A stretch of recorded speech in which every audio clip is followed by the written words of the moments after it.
तो जब भी यंग लोगों से बात होती है, उनको जब हम कहते हैं कि यार you should invest for retirement, तो वो हंसने लग जाते हैं। वो बोलते हैं कि यार कल किसने देखा, मैं रिटायरमेंट के लिए क्यों इन्वेस्ट करूं आज से। तो how do you tackle this?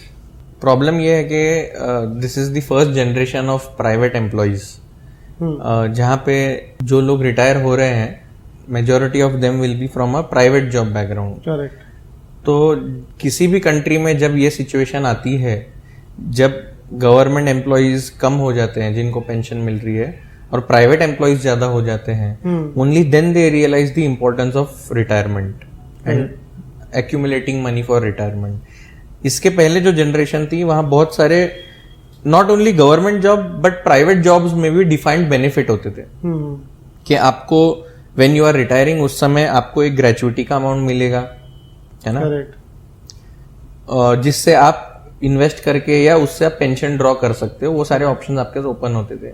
But आज it is a completely different scenario. You have to invest money into some provident fund जहां का कॉर्पस आप यूटिलाइज कर पाओगे for your retirement. But definitely वो इनफ नहीं होने वाला, बिकॉज उसका जो इंटरेस्ट रेट है वो काफी कम और मॉडरेट होता है। तो इसीलिए you need to start saving for your retirement by investing somewhere else. But the challenge is किसी को ये पता ही नहीं है कि मुझे रिटायरमेंट के समय कितना पैसा लगने वाला exactly, है ना। Coming back to the same point कि this is the first generation जिसे पता नहीं है अभी तक कि रिटायरमेंट एक बहुत बड़ा एक्सपेंस होने वाला है। आपको आपके लाइफ में हर चीज के लिए लोन मिलेगा, चिल्ड्रंस एजुकेशन मिलेगा, होम लोन मिलेगा, कार लोन मिलेगा, XYZ, right. But retirement is the only expense जिसके लिए आपको लोन नहीं मिलेगा, right. Let's say someone who is of the age of 30, he is going to retire at the age of 60, and let's assume he will be alive till the age of 90, correct?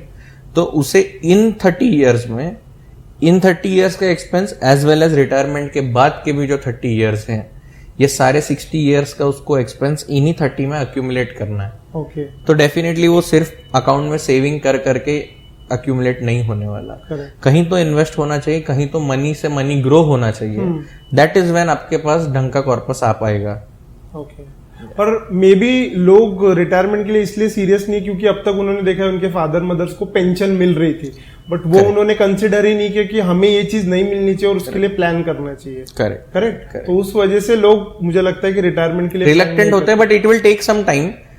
The moment they start seeing some examples जहां पे private job वाले लोग retire हो रहे हैं and अब उन्हें अपने बच्चों पे डिपेंडेंट होना पड़ रहा है फॉर देयर पेंशंस और monthly expenses, that is when it will become a serious issue in this country and then people will start investing for their retirement. One fact that I want to tell you कि US में एक आदमी का highest saving जो होता है उसकी सारी अर्निंग्स में से goes towards accumulating money for retirement. But ये अभी तक इंडिया में चालू नहीं हुआ है, but definitely in next 5 to 10 years this will become a serious part of your monthly savings। और फिर जब हम बात करते हैं कि रिटायरमेंट के लिए हमें इन्वेस्ट करना चाहिए, तो उसकी स्ट्रैटेजी कैसी रहती है? मतलब 60 में मेरा खर्चा पता नहीं कितना होने वाला है। Correct। तो वो आज के हिसाब से हम कैलकुलेट करते हैं और फिर कितना इन्वेस्ट करना चाहिए, वैसा होता है?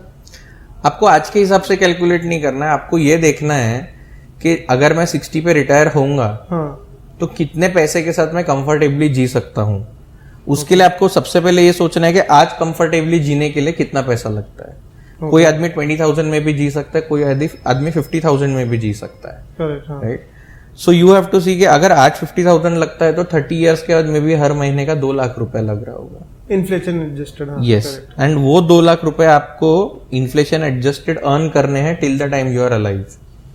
एंड फिर उसे आपको डिस्काउंट करके बैक कैलकुलेट करना पड़ेगा कि how much should I need today so that उसको मैं राइटली स्पेंड करूं। जैसे आपको पता है कि हम रिटायरमेंट बकेट स्ट्रेटेजी यूज करके रिटायरमेंट प्लान बिल्ड करते हैं, तो आपका जो कॉर्पस जमा होगा उसको इन 3 बकेट्स में डिस्ट्रीब्यूट करके वो पेंशन वहां से ड्रॉ कर पाएंगे हम।